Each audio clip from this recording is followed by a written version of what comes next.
Day Vaishu, നീ അങ്ങ് വല്ലാണ്ട് കൊഴുത്തല്ലോ. എൻ്റെ കൂടെ ഒരു രാത്രി കിടക്കാമോ? ചോദിക്കുന്ന ക്യാഷ് അങ്ങ് തരാം. മുത്തിമര ചോട്ടിലിരുന്ന് രുദ്രൻ വഷളച്ചിരിയോടെ ചോദിച്ചതും കൺകളിൽ കണ്ണീരിൻ്റെ വേലി തീർത്ത് തല താഴ്ത്തി നടക്കാനേ അവൾക്കായുള്ളൂ. അതേ വഷളം ചിരിയോടെ അവളുടെ പിറകെ അവൻ നടക്കുമ്പോൾ ആളില പോലെ ആ പെണ്ണ് വിറച്ചുകൊണ്ടിരുന്നു. ഇടയ്ക്കിടയ്ക്കുള്ള അവൻ്റെ ചൂളം വിളിയിലും തൻ്റെ സ്വകാര്യ ഭാഗങ്ങളിൽ നോക്കിയുള്ള അവൻ്റെ അശീല ചുവയോടെയുള്ള സംസാരത്തിലും കണ്ണുനീർ കൂടുതൽ ശക്തിയോടെ ഒലിച്ചിറങ്ങിയതേയുള്ളൂ. പരിചിതമായ ഒരു ഗന്ധം നാസികത്തുമ്പിനെ തലോടിയതും കണ്ണുകൾ ഉയർത്തി അവൾ നോക്കി. ദേഷ്യം കൊണ്ട് തിളച്ചു മറിയുന്ന ഹരിനാരായണനെ കണ്ടതും അവൾക്ക് ആശ്വാസം പടർന്നു. അതിവിദഗ്ധമായി അവയെ മറച്ചു പിടിച്ചുകൊണ്ടവൾ വെറുപ്പ് നടിച്ച് മുഖം തിരിച്ചു.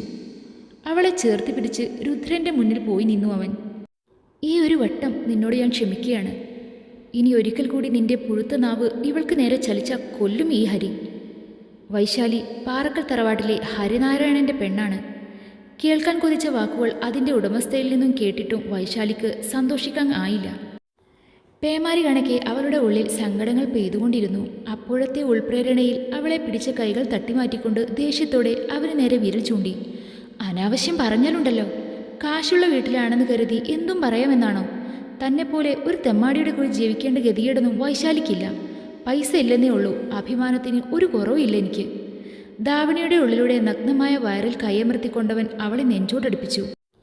നിക്കറിയാം, ഈ വൈശാലി പെണ്ണിന് ഹരിനാരായണനെ ഇഷ്ടമാണ്. എന്തിനാ പിന്നെ ഈ നാടകം? കൊഞ്ചലോടെ അവൻ ചോദിച്ചതും കൈകൾ വേർപ്പെടുത്തി മുഖം അടച്ച് ഒരടിയായിരുന്നു അവൾ. തൻ്റെ തെമ്മാടിത്തരമൊന്നും എന്നോട് പോവില്ല. അതിനൊക്കെ തെരുവിൽ ആളുകളുണ്ടാവും. വൈശു അത്രക്കാരിയല്ല. ആര് പറഞ്ഞു എനിക്ക് തന്നെ ഇഷ്ടമാണെന്ന്? ഞാൻ പറഞ്ഞോ? മേലൽ ഇനി എൻ്റെ മേലിൽ തൊട്ടാൽ കൊല്ലു ഞാൻ. ആർത്തുകൊണ്ടവൾ പറഞ്ഞു തിരിഞ്ഞു നടക്കുമ്പോൾ രുദ്രൻ പരിഹാസത്തോടെ ഹരിയെ നോക്കി തിരിഞ്ഞു നടന്നു. ദേഷ്യം കൊണ്ട് ഇടിവളയിട്ട് മുറുക്കി അവൻ്റെ കൈകളിലെ പേശികൾ തെളിഞ്ഞു വന്നു. എന്തോ തീരുമാനിച്ചുറപ്പിച്ചുകൊണ്ടവൻ അവൾ പോയ വഴിയെ നോക്കി പല്ല് ഞെരിച്ചുകൊണ്ടിരുന്നു. പാൽ കൊടുത്തുവന്ന് തൂക്കുപാത്രം തിണ്ണയിൽ വെച്ചുകൊണ്ടവൾ ആ കുഞ്ഞു വീട്ടിലെ അവളുടെ ദുഃഖങ്ങൾക്കും കുഞ്ഞു കുഞ്ഞു സന്തോഷങ്ങൾക്കും സാക്ഷിയായ അവളുടെ തേമ്പിത്തേച്ച കുഞ്ഞു മുറിയിലേക്ക് കയറാൻ നിന്നതും പിറകിൽ നിന്നും വിളി വന്നിരുന്നു. ഡി അശ്രീകരം പിടിച്ചതേ, എങ്ങോട്ടാ കയറിപ്പോകുന്നേ? പാൽ കവലിൽ കൊടുത്തു വന്നപ്പോഴേക്കും വല്യമ്മയുടെ ചുന്തിരു ക്ഷീണിച്ചോ? കൊഞ്ചലോടെ ആ സ്ത്രീ ചോദിച്ചതും വിഷേധഭാവത്തിൽ അവൾ തലയാട്ടി. എന്നാൽ പോയി അടിച്ചുവാരി നിലം തുടക്കടി മൂദേവി. ഒച്ചയെടുത്തുകൊണ്ട് അവർ പറഞ്ഞതും തല താഴ്ത്തിക്കൊണ്ട് അവൾ പിന്നാമ്പുറത്തേക്ക് നടന്നു. ഒന്ന് പൊട്ടിക്കരയാൻ തോന്നി ആ പെണ്ണിന്. പ്രാണൻ പറഞ്ഞു പോകുന്നത് പോലെ തോന്നി അവൾക്ക്. ഏറെ കൊതിയോടെ ഏറെ പ്രേമത്തോടെ നോക്കിയ ഹരിനാരായണൻ എന്ന അവളുടെ മാത്രം ഹരിയേട്ടൻ. ഒരു വാക്ക്, ഒരു നോട്ടം, ഒന്ന് തന്നോട് സംസാരിക്കാൻ അവൾ ഏറെ കൊതിച്ചിരുന്നു. എന്നാൽ ഇന്ന് ഓർക്കും തോറും അവളുടെ നിർമ്മിഴികൾ നിറഞ്ഞു കവിഞ്ഞിരുന്നു. പിറ്റേന്ന് വൈശാലി കവലയിൽ പാലെടുത്ത് മുള കൊണ്ട് പണിത കുഞ്ഞു ഗേറ്റ് പതിയെ തുറന്ന് അകത്തേക്ക് കയറിയതും അകത്ത് നിന്ന് ഹരി ഇറങ്ങിയതും ഒരുമിച്ചായിരുന്നു. അവനെ കണ്ടതും മുഖം താഴ്ത്തി അവൾ നടന്നു. കണ്ണിൽ കണ്ട ആളുകൾ നിന്നെ അശീലം പറയുമ്പോൾ ആ കൈകൾ ചലിച്ചല്ലോ. തോന്നുന്നതെന്തും വെട്ടിത്തുറന്ന് പറഞ്ഞിട്ടേ ഉള്ളൂ ഹരി. നിന്നോട് തോന്നിയ ഒരു ചെറിയ ഇഷ്ടം മാന്യമായി നിന്നോട് പറഞ്ഞപ്പോൾ നിന്റെ കവിളിൽ നീ കൈവച്ചു. ഇന്ന് വരെ ഒരാൾ പോലും എന്നെ നുള്ളി നോവിച്ചിട്ടില്ല. അതിന് നിന്നെ അനുഭവിപ്പിക്കും ഞാൻ. അറിയാലോ, ഹരി ഒന്ന് വിചാരിച്ചാൽ അത് നടത്തിയിട്ടേ ഞാൻ അടങ്ങൂ.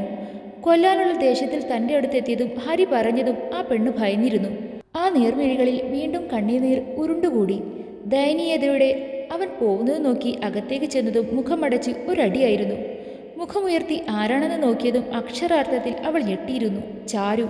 ഇന്ന് വരെ തന്നെ വാക്കുകൊണ്ടല്ലാതെ ഒന്ന് നുള്ളി നോവിക്കുക പോലും ചെയ്യാതെ എൻ്റെ അനിയത്തി. ചാരു. നടുങ്ങലോടെ അവൾ വിളിച്ചതും കത്തുന്ന ഒരു നോട്ടമായിരുന്നു അവൾ. തലയും താഴ്ത്തി വൈശു നിശബ്ദമായി തേങ്ങിക്കൊണ്ടിരുന്നു. ഞാൻ അന്നേ പറഞ്ഞില്ലേ മനുഷ്യ, മിണ്ടാപൂജ കലമെടുക്കുമെന്ന്. ഇപ്പോൾ എന്തായി? എൻ്റെ കുട്ടിൻ്റെ ജീവിതം തട്ടിപ്പറിച്ച് അവൾക്ക് പാറകൾ തറവാട്ടിൽ സുഖിച്ചു വാഴേണ്ടി വരും. അതെങ്ങനെയാ? പാല് കൊണ്ടുപോയി കൊടുക്കാൻ എന്ന പേരിൽ കവലയിലെ സകല ചെക്കന്മാരെയും മയക്കി വെച്ചിരിക്കുകയല്ലേ ഈ മൂദേവി. അന്നേ പിടിച്ചിറക്കേണ്ടതായിരുന്നു ഇവളെ. അവൾക്ക് നേരെ ചീറിക്കൊണ്ട് ശ്രീദേവി എന്ന വല്യമ്മ പറഞ്ഞ് അരികിൽ നിന്നും കണ്ണീർ വാർക്കുന്ന അവരുടെ മകൾ ചാരുവിനെ ആശ്വസിപ്പിച്ചുകൊണ്ടിരുന്നു. വല്യമ്മേ, അതിന് നിക്കു വിതുമ്പിക്കൊണ്ട് അവൾ പറഞ്ഞ് അവസാനിക്കും മുന്നേ ചാരുവിൻ്റെ കൈകൾ അവളുടെ കഴുത്തിൽ അമർന്നിരുന്നു. നിനക്കൊന്നും അറിയില്ല, ചുമ്മാ അഭിനയിച്ച് ബുദ്ധിമുട്ടണ്ട നീ. കൊല്ലും നിന്നെ ഞാൻ. ഹരിയേട്ടൻ നിൻ്റെയാ, നിന്റെ മാത്ര, ഒരാൾക്കും വിട്ടുകൊടുക്കില്ല ഞാൻ. ദേഷ്യത്തിൻ്റെ ഉച്ചസ്ഥായിലെത്തിയിരുന്നു ചാരു. അവളുടെ വാക്കുകൾ കേട്ട് നടുങ്ങിപ്പോയിരുന്നു വൈശു. ഇല്ല എന്ന അർത്ഥത്തോടെ അവൾ തലയാട്ടിയതും അവളുടെ അവളുടെ കഴുത്തിൽ നിന്നും കൈയെടുത്തു ചാരു. നിന്നെ പെണ്ണ് ചോദിക്കാനാ ഹരിയേട്ടൻ വന്നേ. മര്യാദക്ക് നീ ഈ കല്യാണം മുടക്കിക്കോണം, ഇല്ലെങ്കിൽ ഈ ചാരുവിൻ്റെ മറ്റൊരു മുഖം നീ കാണും. കണ്ണിന് നേരെ വിരൽ ചൂണ്ടിക്കൊണ്ടവൾ പറയുമ്പോഴും ശ്വാസമെടുക്കാൻ ബുദ്ധിമുട്ടുകയായിരുന്നു ആ പാവം പെണ്ണ്. കേട്ടത് മനസ്സിലായല്ലോ അല്ലേ വൈശാലി? ഈ കല്യാണം എങ്ങനെ നടന്ന പച്ചക കൊളുത്തു നിന്നെ ഞാൻ. അവൾക്ക് നേരെ മുന്നറിയിപ്പിന്റെ സ്വരത്തിൽ പറഞ്ഞുകൊണ്ട് ചാരു റൂമിൽ കയറി വാതിൽ കൊട്ടിയടച്ചു. അവളെ തുറിച്ചു നോക്കിക്കൊണ്ട് വല്യമ്മവും വല്യച്ഛനും അവിടെ നിന്ന് പോയതും കരഞ്ഞുകൊണ്ട് അവൾ അവിടെ മുറിയിലേക്ക് കയറി. തലയണയിൽ മുഖമവർത്തി പൊട്ടിക്കരഞ്ഞുകൊണ്ടിരുന്നു ആ പാവം പെണ്ണ്. എന്തിനാ കണ്ണ എന്നെങ്ങനെ പരീക്ഷിക്കണേ? എനിക്കും അടുത്തു. എന്നെയും കൊണ്ടാവോ എൻ്റെ അച്ഛൻ്റെ അടുത്തേക്ക്? ഞാൻ ഒഴിഞ്ഞു മാറിയതല്ലേ ഹരിയേട്ടനിൽ നിന്നും. ഇത്രയും കാലം എന്നെ നോക്കി വളർത്തിയവരാ വല്യമ്മയും വല്യച്ഛനും. അവരെ ചതിക്കാൻ ഈ വൈശുവിന് പറ്റിയില്ല. അവർക്ക് വേണ്ടി എന്തും ഞാൻ കൊടുക്കും. ചാരുവിന് ഹരിയേട്ടനെ ഇഷ്ടമാണെന്നറിഞ്ഞത് മുതൽ ഞാൻ മറക്കാൻ ശ്രമിക്കുക. കഴിയുന്നില്ല എനിക്ക്. സന്തോഷത്തോടെ ഞാൻ അവൾക്ക് വിട്ടുകൊടുക്കും. എന്നെ പോറ്റി വളർത്തിയവർ കഴിഞ്ഞേ എനിക്ക് എന്തുള്ളൂ. ഒഴിഞ്ഞു മാറാൻ വേണ്ടിയാ ഞാൻ ഹരിയേട്ടനെ അടിച്ച്. ആ അടിയിൽ എൻ്റെ ഹൃദയാപ്പോ നൊന്തത്. ഒന്നും വേണ്ട, എനിക്ക് ആരെയും വേണ്ട. അല്ലെങ്കിലും ചാരുവിന് ഹരിയേട്ടൻ ചേരുക.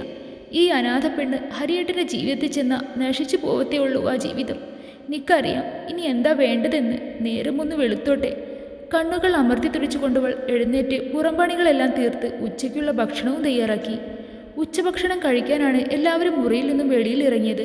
രാവിലെ നടന്നതൊന്നും മനസ്സിൽ വെക്കാതെ അവൾ പുഞ്ചിരിയോടെ എല്ലാവർക്കും ഭക്ഷണം വിളമ്പിക്കൊടുത്തു. എന്നാൽ വല്യമ്മയുടെ മുന വെച്ചുള്ള സംസാരം, ചാരുവിൻ്റെയും വല്യച്ഛൻ്റെയും പുച്ഛിച്ചുള്ള ചിരിയും കണ്ടവൾ പാടെ തളർന്നിരുന്നു. വല്ലാതെ നൊന്തിരുന്നു ആ പെണ്ണിന്. പെയ്യാൻ വെമ്പുന്ന നേർമിഴികളെ ഒരുവിധം മടക്കി പിടിച്ചു കൊണ്ടവൾ പിന്നാമ്പുറത്തേക്ക് നടന്നു. സങ്കടം കൊണ്ട് പൊട്ടി കരഞ്ഞു ആ പെണ്ണ്.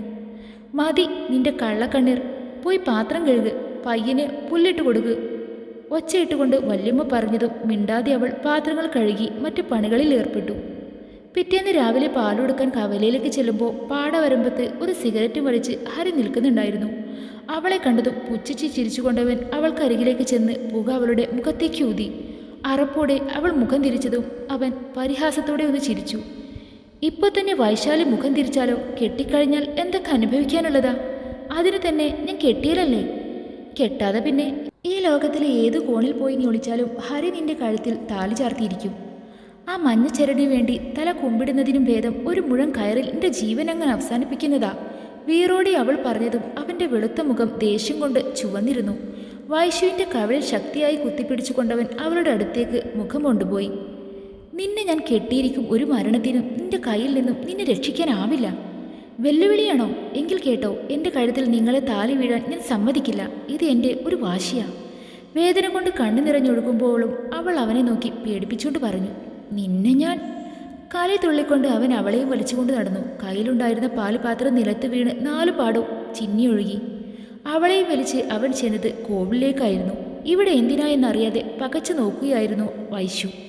മുന്നിൽ കണ്ണൻ്റെ വിഗ്രഹം കണ്ടതും കണ്ണീരോടെ അവൾ മറ്റെല്ലാം മറന്ന് ഉള്ളിൽ നിശബ്ദതയായി പ്രാർത്ഥിച്ചു. എന്തിനെങ്ങനെ പരീക്ഷിക്കണേ? അതിനു മാത്രം ഒരു തെറ്റും ഞാൻ ചെയ്തില്ലല്ലോ കണ്ണ. കരഞ്ഞു മടുത്തു. ചിരിച്ചു കണ്ടെൻ്റെ മുഖം നിനക്ക് ഓർമ്മ പോലും ഇല്ല. എന്നെ കൊണ്ടുപോവോ എൻ്റെ അച്ഛൻ്റെ അടുത്തേക്ക്? എനിക്കാരുമില്ല കണ്ണ, ആർക്കും എന്നെ ഇഷ്ടമല്ല. കുഞ്ഞു കുട്ടികൾ അമ്മയോട് പരാതി പറയുന്ന പോലെ അവൾ കണ്ണനോട് പരാതി പറഞ്ഞു. കഴുത്തിലെന്തോ തണുപ്പ് തോന്നിയപ്പോഴാണ് അവൾ ചിന്താമണ്ഡലത്തിൽ നിന്നും സ്വതന്ത്രയായത്. കഴുത്തിലേക്ക് നോക്കിയതും കഴുത്തിൽ കിടക്കുന്ന ആളിലത്താലി കണ്ടതും ഞെട്ടലോടെ അവൾ കയ്യിലെടുത്തു.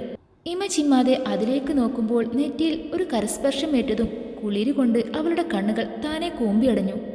കണ്ണുകൾ തുറന്നു നോക്കുമ്പോൾ മുന്നിൽ വിജയഭാവത്തോടെ നിൽക്കുന്ന ഹരിയെ കണ്ടപ്പോഴാണ് എന്താണ് സംഭവിക്കുന്നത് എന്നവൾക്കും ബോധ്യമായത്. കണ്ണുനീരോടെ അവനെ നോക്കിയതും അതേ ചിരി തന്നെയായിരുന്നു അവൻ്റെ മുഖത്ത്. ഇപ്പം എങ്ങനെയുണ്ട്? പോയി ചാവുന്നില്ല നീ? കുറച്ചു മുന്നേ വല്യവായിൽ എന്തൊക്കെയാ പറഞ്ഞിരുന്നല്ലോ. എന്തിനാ എന്നെ എങ്ങനെ പരീക്ഷിക്കണേ? ഇതിലും ഭേദം എന്നെ കൊന്നൂടായിരുന്നു. അവൻ്റെ ഷർട്ടിൽ പിടിച്ച് ഒരു ഭ്രാന്തിയെപ്പോലെ അവൾ വിതുമ്പിക്കൊണ്ടിരുന്നു. ആളുകൾ ശ്രദ്ധിക്കുന്നത് എന്ന് മനസ്സിലായതും ഹരി അവളെ വലിച്ചു കൊണ്ടുപോയി. നേരെ അവളുടെ വീട്ടിൽ ചെന്ന് ഹാളിൽ നിന്ന് വല്യമ്മയെ അവൻ നീട്ടി വിളിച്ചു. ശബ്ദം കേട്ട് ഓടി വന്ന വല്യമ്മയും ചാരുവും കാണുന്നത് കഴുത്തിൽ മഞ്ഞച്ചെരുടും നെറ്റിയിൽ കുങ്കുമവും ചേർന്ന് നിൽക്കുന്ന വൈശാലിയെയും അവളുടെ കൈകൾ പൊതിഞ്ഞു പിടിച്ചിരിക്കുന്ന ഹരിയെയുമാണ്. ഞെട്ടലോടെ ഇരുവരും അവളെ നോക്കിയതും മിഴികൾ താഴ്ത്തി കണ്ണീർ വാർക്കുകയായിരുന്നു ആ പാവം പെണ്ണ്.